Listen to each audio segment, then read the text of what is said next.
conversation with them and that makes them get online and register to be an organ donor, like that could have changed, 9 people's lives. Yeah. Like you never know. Yep, absolutely. So everybody has at least one of those colors, right, in your closet. So we're encouraging you guys all to pull those things out of the closet and wear those colors on Friday. But I really want to hear more about you guys' individual stories, and I think that makes it hit home, because I know that you also brought some numbers, because when you bring it local and you make it like, we think about like organ donation, it's like, oh, well, that's not like something that happens here, like to people that we know, and that's not the truth. Like, it happens to our neighbors. It happens to Tom, our friend, like these are things that happen, and these are our friends, are people who need organ donors. Yep. And so I think that your stories, your individual stories, can help really like bring it home and make people realize that these are folks that live right here, are your neighbors, that may need those donations, whether it's a living donation like what we were just talking about before the show, or whether it is a donation that you make after you're gone. So let's talk a little bit about, we'll start here, and you can talk a little bit about your journey and your story with your family first. Sure. My husband, when he was about 23 years old, suddenly got sick. We didn't know what was going on. It took a lot to figure out. Went to the University of Iowa. And we started working through this process of discovering that he had a rare kidney disease called IgA nephropathy. Say those words and everybody's like, what? And so, at a very young age, he was told right from the get-go that he would at some point in his life require a kidney transplant. Mm-hmm. So we've been on this journey for 20 some years at this point now.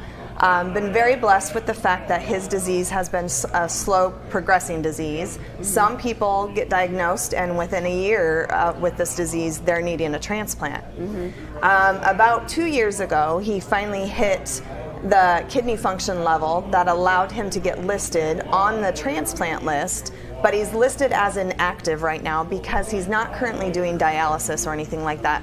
His doctor's goal has always been to find a living donor for him before he would have to go on dialysis, and kind of, that really changes your life when you kind of go on something as involved as dialysis. Yeah. So we have started the process. Actually, it was just at the start of the pandemic lockdown last year where we started the process of being looking for living donors. Mm-hmm. So we are blessed to have several people in our life that are willing to go through that process. Mm-hmm. It's a very involved process.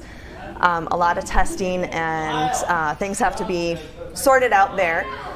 We have had success with my sister so far, has been one to go the farthest through all the process, and has been told that she appears to be a good match for him. That's awesome. So that's very exciting. Yeah. We will visit with the transplant team again next month to kind of get our update and status checkup there. But one of the things that I find, we're looking for a living donor, but that doesn't always work out. So there are people that do have to wait for the deceased donor. Mm-hmm. And when I look at some of the statistics that I brought with me, and I think that only 3 in every 1,000 people that die in a way that allows them to be an organ donor. Mm-hmm. To that small percentage just shows how much I feel that we need to get more people registered, so there's more people available when that situation arises. Yeah, wow. I guess I didn't realize. You don't think about that. Like, even though I'm an organ donor, I may not be able, it might not work out. You might not qualify. Right. So, wow, that is a really small number of people. Yeah. So, yeah, more important than ever to get more people registered. And if you know Rachel's husband, it's crazy to think of someone who is perceived as this healthy dude that like is always like on the go and always working out and super healthy, and that he does need a donor. Yeah. And so it's people that you have and if you didn't know his story, you probably wouldn't have any idea. Yeah. So it's people who we may know. You never know. You'd never know that he was currently sitting at only 19% kidney function. Wow. And continuing to live a full, up at 4:30 every day, at the gym every day, goes to work every day, works long hours at times, and you just don't know. And I'm sure that that helps him, that he's keeping healthy and doing those things. But wow, hopefully your sister continues along the journey and is able to be a match at the end, because we were talking before the show, it is such a long process to be a living donor. I mean, there is just so many things that need to be done, so many tests. It's just very rigorous. You have to be an exact match for it to work. Yeah, and there's a lot of things that rule you out. If you're one who has had kidney stones in your lifetime or currently have kidney stones, that rules you out. If you're overweight, that rules you out. Age to an extent, your current kidney function. And I think another surprising statistic when it comes to kidneys is that 1 in 9 people have a kidney disease, and most people don't even know it. So sometimes when you start this living donor process, you kind of discover underlying issues like that. Wow. Yeah. So they may be going through the process to help somebody and find out that they have something they didn't even know about. Exactly. Yeah. Well, okay, so lots of crazy statistics that Rachel just shared. All the more reason for you to go and register to be a donor. Yep. So Tom's story, I actually learned about Tom's story through a dear friend of mine, Laura, his daughter, and crazy. I mean, so you are this living dude that is just, well, you are, right? You're here with us. I'm here. I'm here with you. I'm right here. And you actually had a transplant. And how long ago has it been now? Heart transplant, 13 years. 13 years ago. 13 years, 2 days. Wow. I remember you just posted like a couple, so 2 days ago. So tell us a little bit about the experience of actually being a donor recipient. Well, after waiting 6 miserable years, I finally got the heart, and it's been really good. Yeah. Really good. 13 years, I've seen grandchildren, one great grandchild. I've got to meet and talk with people. Yeah. People say, oh God, you look so good to have a heart transplant. You're not supposed to look sick. Yep. You're supposed to look good after you have a heart transplant. Yeah. And, I think the main thing is getting out, doing what you need to do or want to do, instead of sitting in the house, Yep. I'm supposed to be sick. You're not sick. Yep. You got that heart. God gave you that. Yep. For a reason. Yep. Yeah. So it's really been great. I get to go places. I go see people. I talk with everybody. Everyone. I don't know, maybe 3 people in town that don't know me. Yep. And across the world, who knows? Yep. Yeah. So 6 years you waited for a perfect donor. You were on the list, just waiting for. I was actually on the list for 3 years. Okay. This heart that I got is the 3rd heart that I had access to. Okay. The first gentleman had a motorcycle wreck. Unknown to him, he had heart disease. He was in Chicago. My second chance I got was a person in Lansing, Michigan. We'd had a terrible snowstorm here and there. They couldn't go retrieve the heart. My 3rd chance, I was in the hospital counting days till it's time to buy a headstone. And we got a call. It was a young lady, she was on her way to work. Did not know she was going to be a part of my life. Yeah. And they give me my heart. In 3 days, I was up. In Wow. 4 days, I was walking the hallways. In 7 days, I was climbing 3 flights of stairs with no assistance. Wow. In 11 days, I was dismissed from the hospital, Oh my God. and I've not went back. That's Not for amazing. the heart issues. Yeah. No rejection. Everything's been a perfect match, you know. And, you know, there's people out there today that's going to be going to the babysitter, and they're going to end up being somebody else's in their life, because if they sign their donor card, if they tell somebody, I want to be a donor, Yeah. it's the last thing you'll ever do. It's the last part you'll ever do to change this world. Yeah. So, I mean, if you want to change it, sign up. Be a donor. Yeah. And if you don't believe it works, come walk. Stay with me for a day. Yep. I'll show you a 16-hour day, pal. Yep. Wow. Yeah. To see someone who received a donation, like literally the donation of life, and is just living proof that you can make that last change in some, like literally change someone's life, and not just one life, but your whole family. I mean, can you imagine? Like their whole world is changed because you're still here. Right. And so it's just, I really hope that hearing a story like that from someone who received the donation of life will make you, you know, sign that donor card, you know, like you said, sign up and do that one last thing, because Right. there is, like Cassie said earlier, what are you going to do? Yeah. What are you going to do with them? Yeah. Nothing.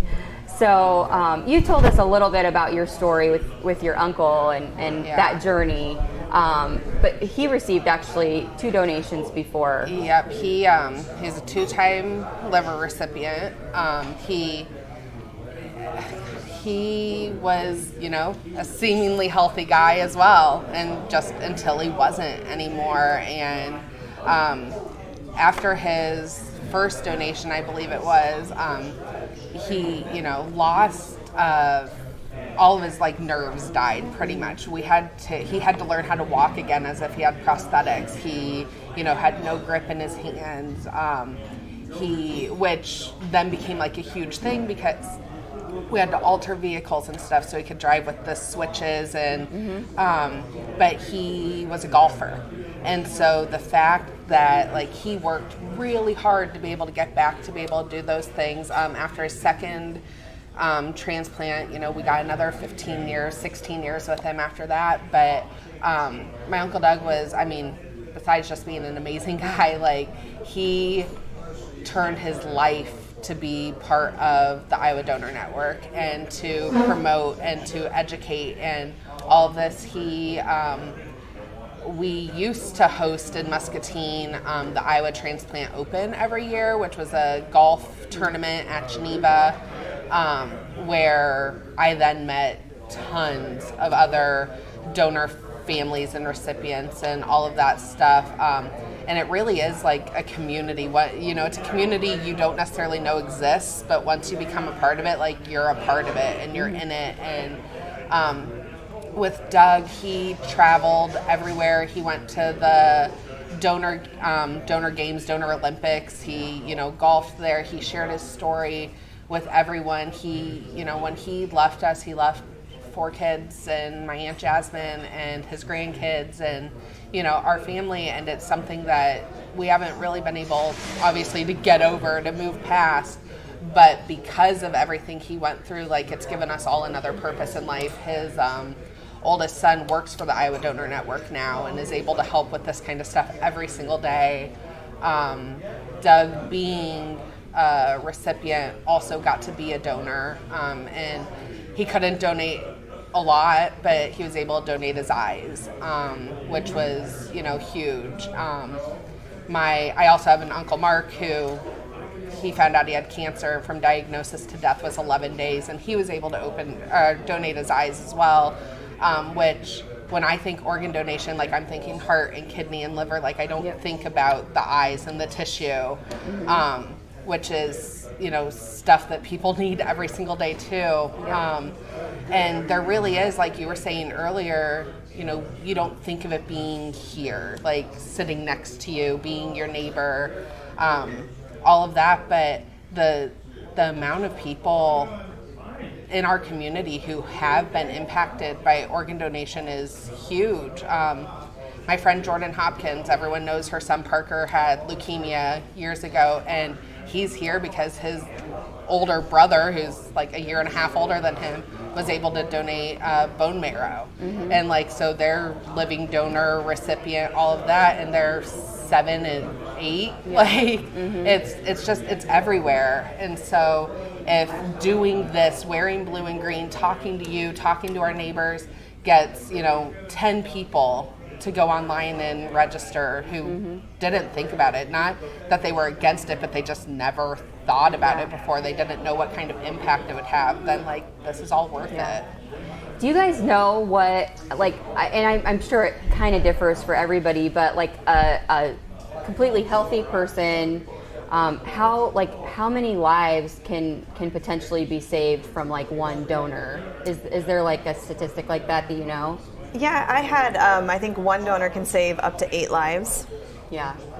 And, my other side of my story on this too is that my Aunt Alma and Uncle Brian, when their daughter Michaela passed away, they were able to donate a lot of her organs and tissues.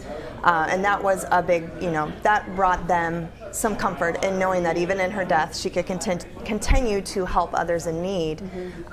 So, that's been a big thing for my family also, to see that impact of what being a donor can do, and seeing the lives that she was able to help. Yeah.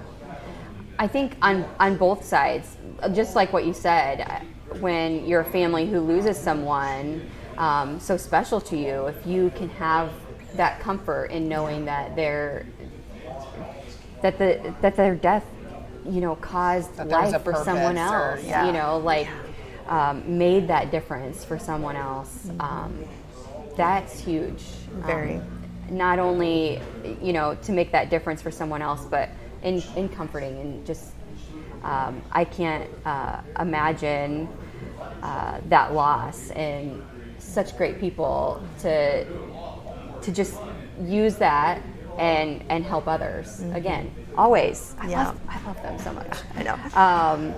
So I guess wear your blue and green on Friday.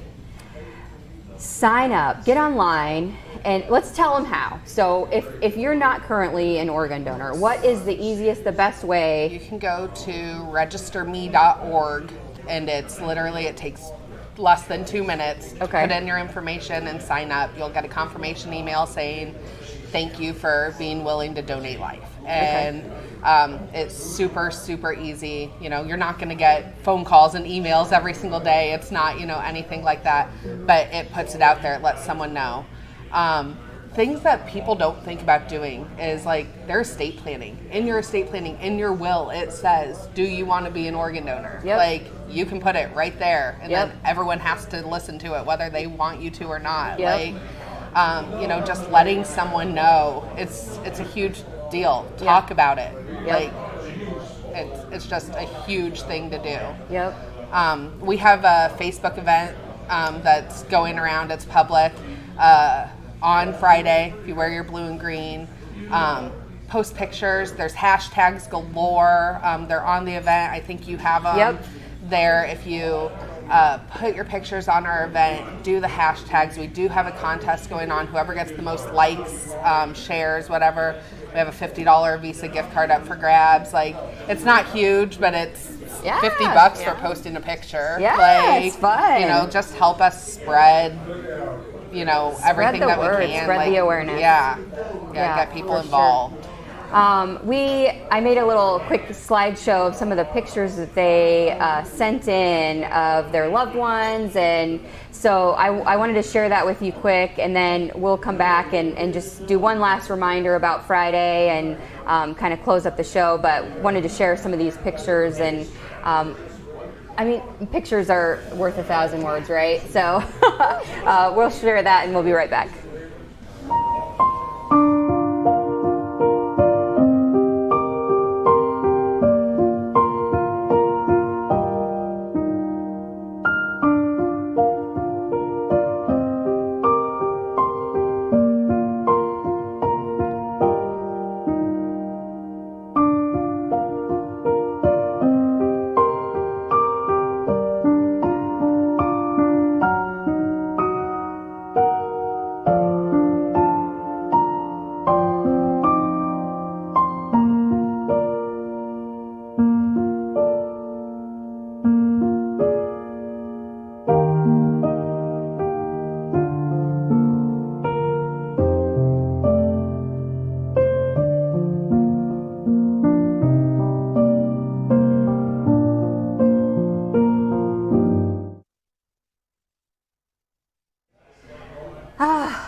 It's crazy.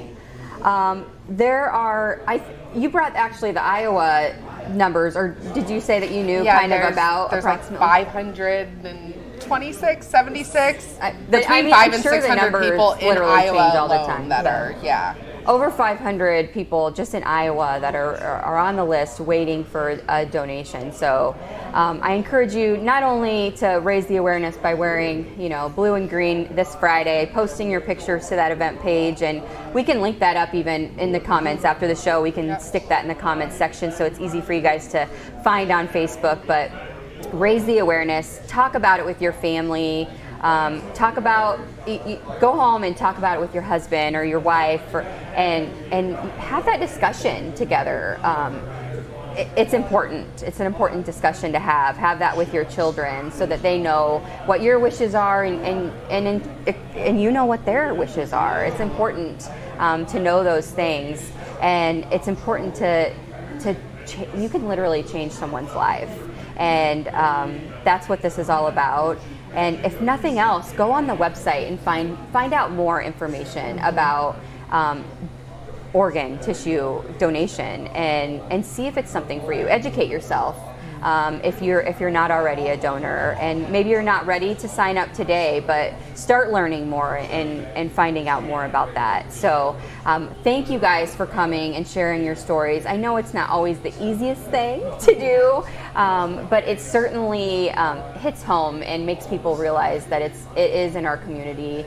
People are around us that are needing these things, and we have Tom here today because Hey, on a quick note. Yeah. My shirt, you see it says Yeah. 242. Yes. I'm number 242 with a heart transplant. Really? It took 25 years to get 242 people to be a Wow. donor. It's went up a lot in the last few years. I don't know what the number is now. Right. Oh my But we gosh. need that number higher. Yes. And look, I mean, you got the choice right now. Yep. Make it easy on your family. Yep. Sign up, Yeah. and don't be, Yeah. you just don't never know. Yeah. You don't know. Life ends fast. It does. That's really cool. I'm glad you shared that. Yeah, 13 years, 13-year-old shirt. Look at him. You can make a difference. So I hope that you guys will all participate and wear your colors this Friday. Share those on the event page. I'll keep reminding you the rest of the week so you don't forget to grab those colors out. Set them out today so you won't forget on Friday. But thank you guys again for joining. I appreciate it a lot. I am so glad that you guys joined us and listened in, and I hope it made an impact and gets you thinking about organ and tissue donation and just really thinking about the impact that you can make. I appreciate you all joining us today, and I want to say one last thank you to our sponsors, Impact, of course, our friends just up the hill at R7, CBI Bank, Lutheran Living, of course, Toyota Muscatine and Hy-Vee Muscatine here, right here, the Market Grille Express. So thank you all. We will see you again tomorrow. And until then, remember that kindness is free. So spread that stuff wherever you go. We just don't work out in a single plane of motion.